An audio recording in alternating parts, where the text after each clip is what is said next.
2025 సంవత్సరం మే నెల రెండవ రాశి వృషభ రాశి యొక్క ఫలితాలు ఏ విధంగా ఉన్నాయో గురువుగారి ద్వారా తెలుసుకుందాం. 2025 సంవత్సరం మే నెల రెండవ రాశి వృషభ రాశి.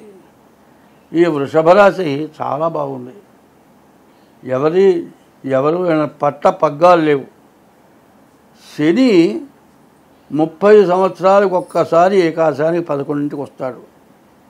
ఇప్పుడు వృషభ రాశికి 11ంట శని, రాహువు, బుధుడు, శుక్రుడు. అయితే రాహు మాత్రం 18వ తారీఖు మే నెల 18వ తారీఖు కుంభానికి వస్తున్నాడు. అయితే ప్రతి వాళ్ళకి ఒక కోరిక ఉంటుంది. ఇప్పుడు ఇబ్బంది పడుతున్నాం కదా, మనకు ఏదైనా మంచి చెబుతారేమో అనేది ఎదురు చూస్తారు. మంచి చెబుతారని ఎదురు చూస్తారు. ఆ చెప్పేవాళ్ళని బాగా లెక్కలో పెట్టుకుంటారు. చెడు చెప్పేవాళ్ళని గురించి ఆలోచించరు. కానీ నేను చెప్పేది ఏంటంటే, ముందు చెడుని చెప్పుకోవడం అవసరం. మంచి అనుభవించాలి అనుకుంటే చెడుని చెప్పుకోవాలి. ఒకడు విపరీతమైన పుణ్యం చేశాడండి, కొద్దిగా పాపం చేశాడు. సరే, యమలోకం తీసుకెళ్ళారు. యమధర్మరాజు అంటారు. యమధర్మరాజు కూడా తన ఇష్ట ప్రకారం చేయడు. ఆ వచ్చిన వాటిని చూసి అయ్యో పాపం ఇంత పుణ్యం చేసుకుంది కొద్దిగా పాపం కదా అని అనుకుంటే, ఏమనుభవిస్తావయ్యా అంటే, కొద్దిగానే పాపం, నేను ఈ పాపం ఇప్పుడు అనుభవించేస్తాను, మొత్తం పుణ్యం అనుభవించవచ్చు అనుకున్నట్ట. సరే, పాపబుద్ధి ఎట్లా ఉంటుందంటే, మంచి అందమైన ఆడవాళ్ళు ఉన్నారు, వాళ్ళు ఎమ్మడపడ్డాడు.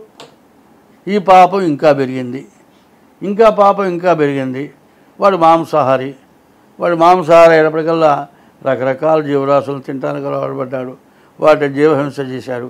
ఈ పాపం పెరిగి పెరిగి పెరిగి పెరిగి పుణ్యం మొత్తం తరిగి మొత్తం పుణ్యం లేకుండా పోయింది. ఓడి చేసిన పని ఆ పని.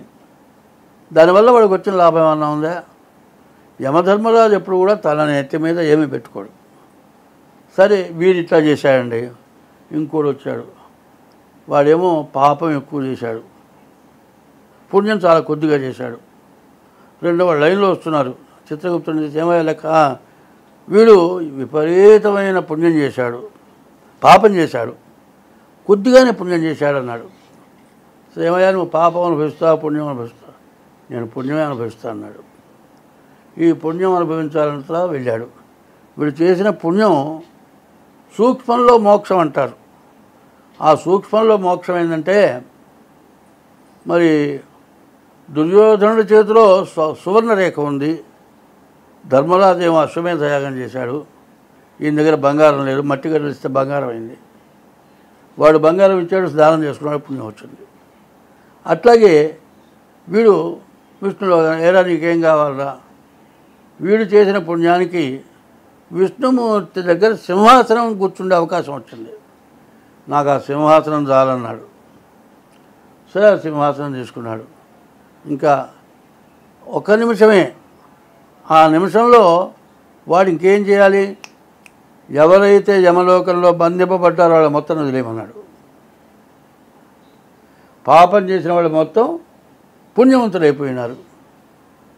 సరే, చివరికి ఏమైంది? విష్ణుమూర్తి అంత గొప్పవాడైనాడు. నీ తెలివితేటలు ఏమైనాయి? మరి ఎక్కువ పుణ్యం చేసుకున్నవాడేమో నరకంలోనే తెచ్చాడు, ఎక్కువ పాపం చేసుకున్నవాడేమో సాక్షాత్తు విష్ణువులో ఐక్యమైనాడు. మే నెల 18వ తారీఖు వరకు మీ జీవితం చాలా బాగుంది. ఎవడైనా మీ ఆస్తులు కబ్జా చేసినా, మీరు ఎవరికైనా తాకట్టు పెట్టుంటే, మరి మీ చేత సంతకం పెట్టించుకునేటప్పుడు రాసుకున్న అమౌంట్ ఒకటి, దాన్ని ఇంకో రకంగా చెరిపేసి ఎక్స్ట్రా రాసుకొని మీరు బాగా తీర్చలేకుండా మీ ఆస్తి కాజేయటానికి ప్రయత్నం చేసిన వాడు కానీ, మీ ఆస్తిని ఆక్రమించిన వాడు కానీ, మీ అన్నదమ్ముల్లో ఎవరైనా సరే ఆస్తులు మీకు రాకుండా బ్లాక్ చేసి ఉంటే కానీ 18వ తారీఖు లోపల మీ ఆస్తులు మీకు రావటానికి మంచి సమయం బాగుంది. మరి గురువు మాత్రం పూర్తిగా బాగాలేడు. ఈ గురువు వల్ల సమస్యలే, రవి వల్ల సమస్యలే, కేతు వల్ల సమస్యలే. తర్వాత బంగారం కొనుక్కుంటానికి వీలుంది, భూమి కొనుక్కుంటా. బంగారం అంటే అసలు బంగారం భూమే. బంగారం అంటారు. పుట్ట దగ్గరికి పోతే బంగారం తెచ్చావా అంటారు. ఆ మట్టి చెవులో పెడతారు, అది బంగారం.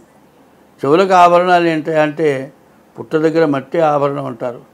కాబట్టి భూమి కొనుక్కుంటానికి అవకాశం ఉంది, మంచి అవకాశం. కానీ గోచారం అంటారు.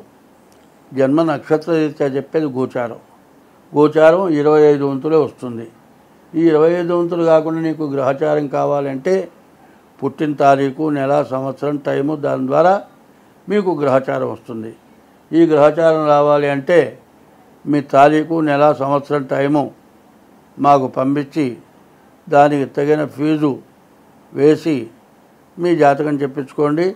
ఈ మంచిని నేను చెప్పానే, ఇందాక ఒక కథ చెప్పా. ఆ కథలో పాపం మొత్తం పుణ్యం అయిపోయింది.